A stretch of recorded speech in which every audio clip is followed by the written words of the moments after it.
ઘટના કહેવાય છે અને સાથે જ કહેવાય છે કે સૂર્ય કલંક એટલે કે સૂર્યમાં ડાઘા છે તે જોવા મળ્યા છે. 11 વર્ષ બાદ ડાઘા જોવા મળ્યા હતા. તેનો પ્રભાવ શું પડે, વાતાવરણ ઉપર શું પડે તે આપણે જાણીશું હવામાન નિષ્ણાંત અંબાલાલ પટેલ પાસેથી. કાકા, જે સૂર્યમાં ડાઘા જોવા મળ્યા છે, શું એની અસર છે, તેનો પ્રભાવ છે તે રહેતો હોય છે? સૂર્યમાં ડાઘા જોવા મળ્યા છે કે સૂર્યમાંથી ફાટ ખેડવામાંથી જે જ્વાળા બહાર નીકળે છે તે છે. અને આવું લગભગ 2000ની સાલમાં પણ થયું હતું, 2006ની સાલમાં કંઈક હતું. પરંતુ આ ડાઘા જે છે એની અસર ગજબની થાય છે. આની અસર પેસિફિક મહાસાગર ઉપર થતી હોય છે અને લગભગ સ્ટોર્મ પણ બનતા હોય છે.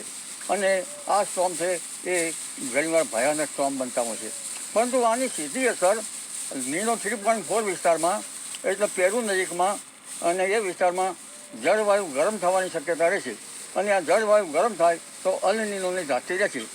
એટલે આ અલ નીનો સૂર્યમાં હમણાં કલંકો જણાયા છે તેના કારણે બનવાની શક્યતા જણાઈ રહી છે.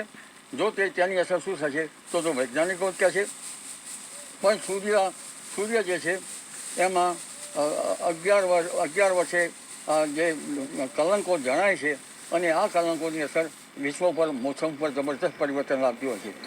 માત્ર ભારતનું હવામાન નહીં પણ વૈશ્વિક હવામાનમાં પણ પડતો આવતો હોય છે અને તે કેટલીક ઘટનાઓ પણ લઈને આવતું હોય છે. જી, શું ઘટનાઓ લઈને આવે અને શું પ્રભાવ પડશે? ખાસ કરીને ગુજરાતની વાત કરીએ, કારણ કે અરબી સમુદ્રમાં પણ બનતી સિસ્ટમો ગુજરાતને અસર કરતી હોય છે, બંગાળની ખાડીમાં પણ બનતી સિસ્ટમો છે ગુજરાતને અસર કરતી હોય છે. ઘટનાઓ તો વૈશ્વિક હવામાનમાં ફેરફાર થશે અને જે અત્યારે ગ્લોબલ વોર્મિંગ કહેવામાં આવે છે તેની અસર થશે. અને ગરમીના કારણે લગભગ જે માધાતાઓના મન ઉપર અસર થતી હોય છે, ચંદ્ર અને સૂર્યની અસરો થતી હોય છે, ગ્રહોની અસરો થતી હોય છે. એટલે લગભગ કેટલાક માધાતાઓને હાલમાં જે ચાલી રહ્યું છે તેમાં યુદ્ધની ખેલસા વધવાની શક્યતા રહે છે. અને આ અસરો જે છે એ માત્ર સૂર્યકલંકો નહીં અન્ય ગ્રહોના કારણે પણ રહેશે. એટલે વિશ્વ શાંતિ માટે પ્રયાસો કરવા પડશે. પરંતુ આ અલ નીનો પ્રભાવ વૈશ્વિક મોસમ પર પડવા છતાં ભારતના મોસમ પર પડવાની શક્યતા અત્યારે કહી શકાય નહીં. કારણ કે ભારતમાં જો ઇન્ડિયન ઓશન ડાયપોલ સાનુકૂળ રહે તો ભલે અલ નીનો હોય તોય ચોમાસું સારું જવાની શક્યતા રહેતી હોય છે.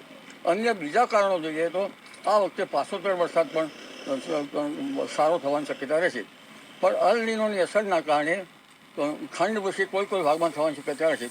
અને આ જે સૂર્યકલંકો જે છે એ ક્યારેક બંગાળ સાગર પર અસર કરે, અરબી સમુદ્ર પર અસર કરે તો ત્યાંની ગરમીના કારણે 26 કે 27 ડિગ્રી કે 30 ડિગ્રી ઉપર સેલ્સિયસ જવાની શક્યતા રહેતા ત્યાંની ગરમીના કારણે અરબી સમુદ્રમાં પણ સ્ટોર્મ બનવાની શક્યતા રહેશે અને બંગાળ સાગરમાં એક પછી એક મજબૂત સ્ટોર્મ બનવાની શક્યતા રહેશે, જેના કારણે દક્ષિણ ભારતમાં વધારે પ્રભાવિત થશે.